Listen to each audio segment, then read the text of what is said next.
Hey guys, me like Big Boom here, showing you guys how to efficiently mine in the game Unturned. Now, mining is an aspect of the game that is quite frankly underestimated. The potential that you can get and the time that you can save through mining stone can get you loads of different stuff. You can even build a house completely out of stone, which is obviously tougher than wood. You can even make barbed wire fences, and then using scrap metal you can create tons of armored items out of that. And so through mining there's a whole load of potential that you can do, and I'm going to show you guys how to efficiently mine and take the stone and turn it into something that you can actually use. Now, to start off the fundamentals of mining, the first thing you need is obviously a pickaxe. Now, these can be found at industrial locations. You can even find them at barns. They're relatively common. If you've been playing Unturned for quite a while, odds are you probably already have a pickaxe or you've seen one.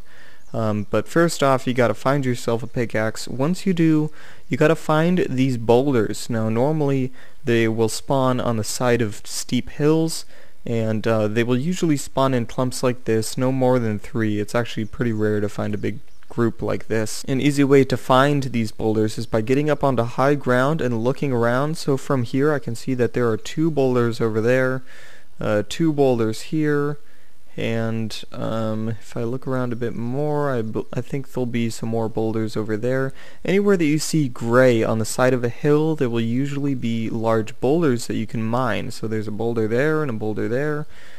So really, they're not that hard to find. So once you find a boulder, you can just go up to them and start beating at them with your pickaxe. Now, after around 4 or 5 hits, it will begin to turn into a round little stone thing, and it will drop a bunch of rocks and stones. Now, from this point, you can't mine it anymore.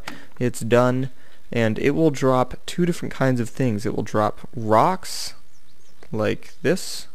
Oh, that's a stone right there.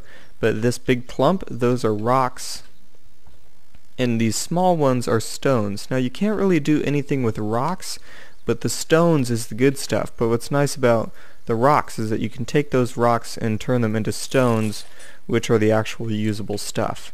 So I'm going to mine all 3 of these, and I will be back. Before you actually go mining, please keep in mind that rocks are very heavy, so I'd recommend dropping anything that's extremely heavy, like your primary gun, which usually weigh around 8 to 10 pounds, and then also drop anything else that's taking up a lot of weight in your inventories, and that way you can fill it up with as many rocks as you can. I've already dropped my gun and my fuel tank and my axe and all that to make some more room for these rocks. Alright, so I've mined all 3 of these rocks. Now, if you choose and you want to find more stone, all you have to do is you just have to disconnect and reconnect, and those rocks will be ready to mine again, as you can see here.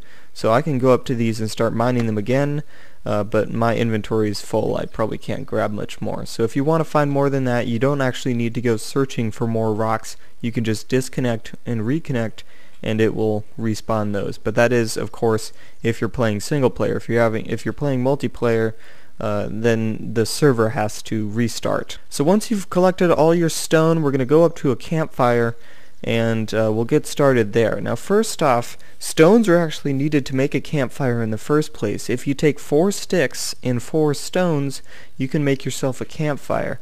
Now, odds are you probably already have a campfire, because it's extremely important to cook food and get yourself a consistent food supply. And in fact, speaking of food, I'm going to eat my cooked meat that I cooked in that campfire, and I'm going to have a bit of some water. Alright, so I'm going to turn these 2 on because it's starting to turn nighttime. But once you've crafted your campfire, you can go ahead and start actually using the true potential of mining. Now, the main things that stones are used for is, of course, building houses. Anything that's made in wood basically can be made as a stone form. So, you know, they're stone frames, stone plates, stone pillars, stone supports, stuff like that. Just to make your house out of stone is a lot better, but it is a bit harder. But as a result, your house is going to be basically twice as strong. So if any players come along, it will take them twice as long to destroy it, of course.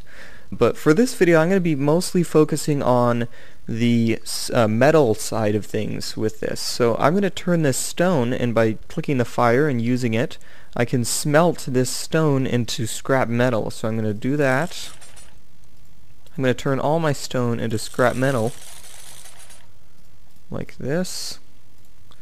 And now we've officially turned all of our stone into 16 scrap metal. Now if you were to go out and actually try and find 16 scrap metal, I'd bet you it'd take about a full day of real time to actually find all that. With you vigorously looking around in industrial locations trying to find scrap metal, it would take forever, and trust me.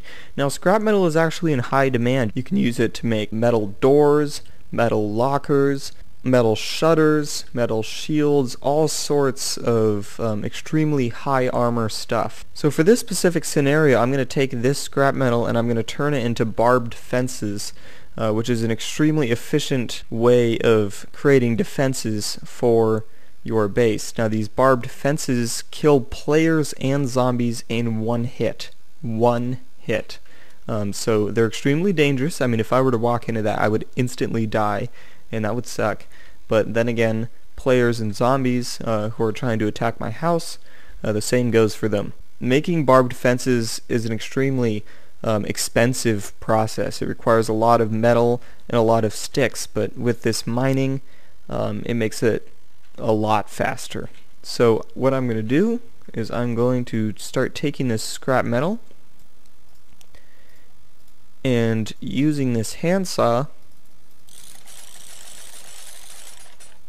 I have turned that all into 32 wire, and I'm going to take that wire, well, not with the handsaw, and turn it into barbed wire.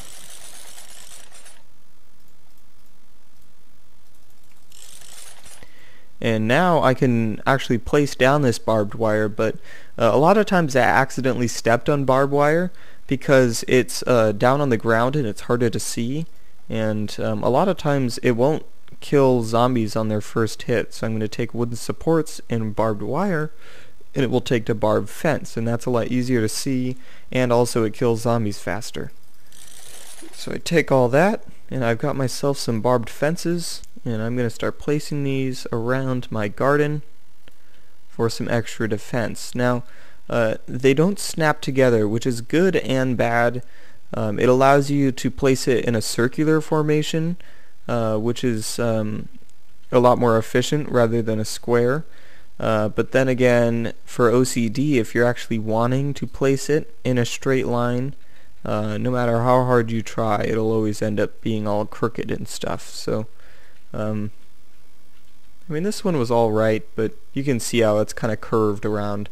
But so yeah, I've got my barbed fence. It's looking pretty nice. It's not completely finished, but what I can always do is I can take my pickaxe and I can go up there and start collecting stone, turn this stone into scrap metal, turn this scrap metal into wire, and so on and so on. But with that scrap metal you can do a lot more, so I'm going to show you guys a bit more of the things that you can do with scrap metal, and I will go get some more stone to show you guys.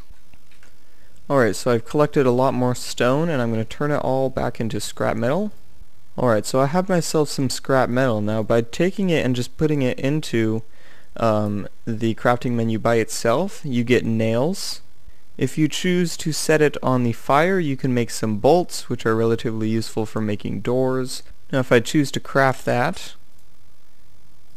and take the two bolts, I can make myself a metal shield, which you place down, and you can also choose to place it in doorways and in windows. It fits perfectly in windows, and it has a little peek out hole for you to look out and shoot your gun out, which is pretty useful for putting it in windows. But I've already put sandbags in here, which allows me to have a lot wider of a field of view. Alright, so I've put mine right there just to kind of make it a bit harder for zombies to figure their way around. They might start attacking that. But as you can see here, you can hide behind it. It is bulletproof, so if any players want to shoot you, they will have to shoot through this slot, and it will make it that much harder. But of course you can see them a lot easier than they can see you. So that's the advantage that that metal shield has, and once again, a thing that you can make out of scrap metal. Also, if you take some cloth and some scrap metal, you can make yourself a cot. It is an expensive process and it does take quite a bit, but it is a high quality bed that you can use to place down and claim yourself, so that way you spawn right there. So I will just put mine down in this corner and claim it, So now whenever I die, I can choose to spawn in that spot. Also, if you find some batteries, you can combine those with some scrap metal, and you can make yourself a torch or whatever, flashlight, hand lamp, torch, whatever you want to call it. And one of my favorite usages of the scrap metal is taking a handsaw and the scrap metal, making wire, and taking that wire and turning it into barbed wire, taking that barbed wire and mixing it with wooden supports, and you get yourself some barbed fences. And you can just use that to line around the perimeter of your house and keep it ultra super safe.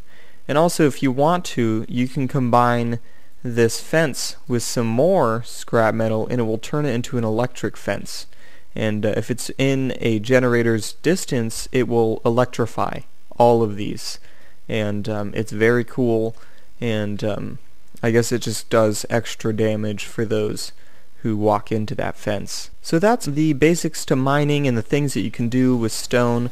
Thank you guys for watching. That is all I have for now. Make sure to rate, comment, subscribe, and do all that gibberish, because you know I Big Boom is out. They call it a flying saucer.